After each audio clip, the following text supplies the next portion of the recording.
Today's sound is created using one simple trick. Take a listen and see if you can figure out what it is.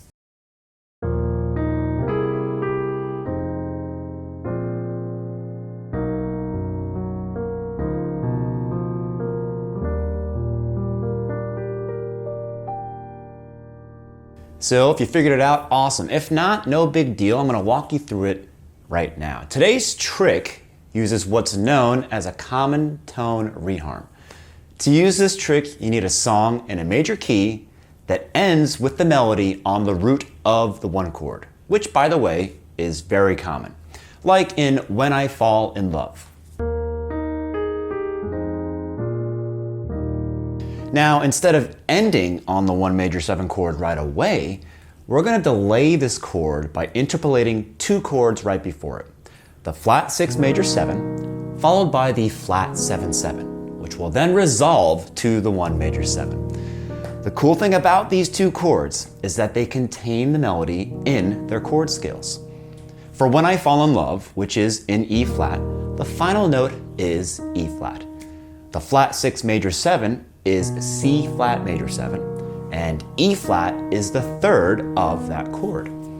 If you want to see it enharmonically, C flat major 7 is the same as B major 7, and the note E flat is then D sharp, the third of B major 7. So, when a melody ends on the first degree of the 1 chord, that melody is the third of the flat 6. The other chord, the flat 7 7, is a D flat 7. And the final note, E flat, is tension 9 of this chord. And like we always say, tension 9 is a really great tension to use when it's available. So when played against our flat 7 7 chord, it'll create a really nice texture. So now that we've used this common tone reharm technique to introduce the flat 6 major 7 and the flat 7 7 into the progression, let's talk about an effective way to voice them. There's a ton of options as it relates to this, but we're going to use upper structures today. The 3 upper structure chords being used on the right hand are an E flat minor in first inversion, an F4/7 perfect chordal, and then we're ending on a root position G minor triad. When played against our flat 6 major 7, flat 7 7, and 1 major 7 progression, we'll get this.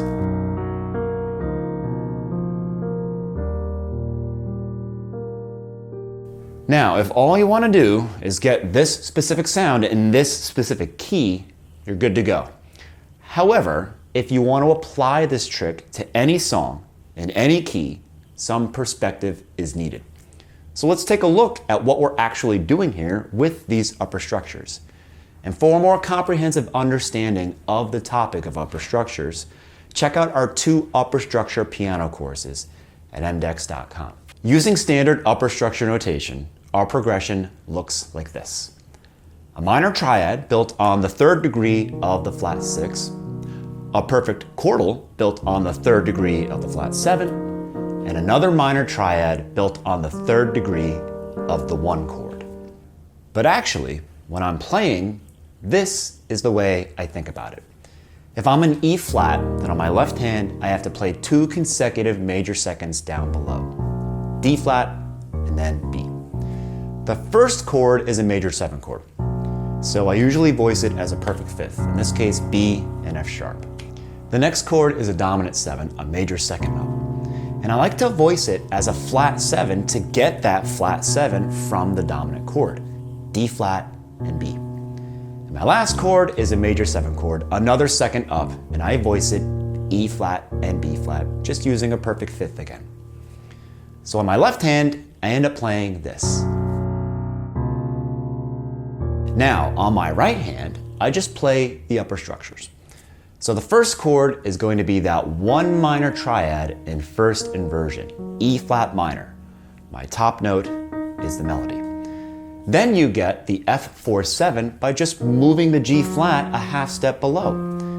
And finally, I get the G minor by just moving the top note of my F4/7, E flat, a half step down to D, and the bottom note, F, a whole step up to G.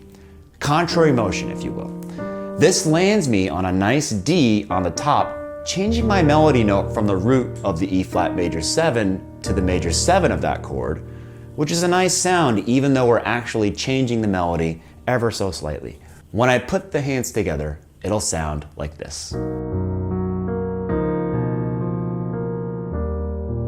So if I want to do this on, let's say, Here's That Rainy Day, which is in G, I just have to start 2 major seconds below G and play E flat major 7 to F7 to G major 7.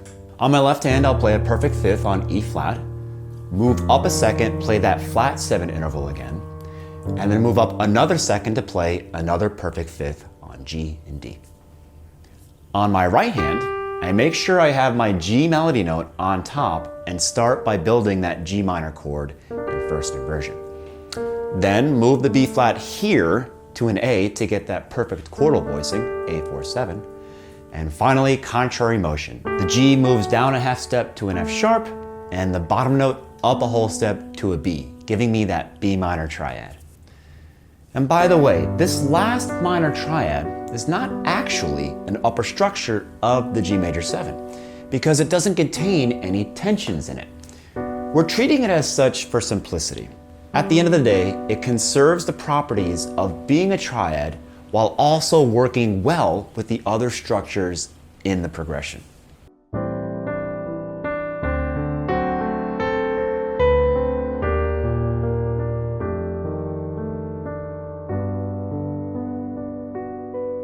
I suggest browsing through the real book and finding all the songs that end with the melody on the root of a major chord. Then try figuring out the trick for that key. I gave you my way of thinking of these chords and upper structures, but practicing this trick in as many songs as possible will definitely help you develop your own way of thinking about it. Thanks so much for watching this video, and find more on this topic on the mDecks YouTube channel. And a huge thanks to those of you who support us by getting any of our books or apps. This support really helps us to create more content, so thank you. Remember, you can always visit our website, mDecks.com, to learn more about all of the music books and apps that we have available. For more information, there are links in the video description down below. Thanks again, and don't forget to subscribe, hit the notification bell, and share us with your friends. We'll catch you next time.